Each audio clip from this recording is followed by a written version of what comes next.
ஏத்தே இந்த சேலை நல்லா இருக்கா? நல்லா இருக்கே. ஆமா, சேலை இப்ப உனக்கு எதுக்கு? ஏத்தே அடுத்த வாரம் கல்யாண நாள் வருதுல அத்தே, அதுக்குதான் உங்க மகன் வாங்கிட்டு வந்தாவ. அடேங்க அப்பா, கல்யாண நாளுக்கு என் மகன் கிட்ட 5000 ரூபாய்க்கு கறந்துருப்பா போல இருக்கு. ஏத்தே சேலை 5000 ரூபாய் கிடையாது தே, 1500 ரூபாய் தான். அடேங்க அப்பா, 1500 ரூபானாலும் அதிகம் தான். ஒரு 400 500 ரூபாய்க்கு ஒரு பாலிஸ்டர் பட்டு எடுத்து கட்டா காணாதே. என் மகனை கடன்காரனா ஆக்காம விட மாட்டா போல இருக்க.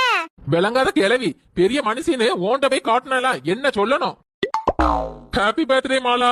தேங்க்ஸ்னே. என்ன என் பிறந்த நாளுக்கு என்ன 4 நாள் இருக்க, அதுக்கு முன்னாடி சேலை எடுத்து வந்துட்டா? முன்னாடியே எடுத்துட்டு வந்தா உனக்கு ஜாக்கெட் தைக்க வசதியா இருக்கும்ல. அதெல்லாம் இருக்கட்டும், சேலை என்ன விலை? ஏமா டிஸ்கவுண்ட் போக 7500 ரூபாமா? என்னது, வெறும் 7500 ரூபாயா? கூட 2500 ரூபாய் போட்டு 10000 ரூபாய்க்கு அந்த பிள்ளைக்கு பட்டு சேலை எடுத்து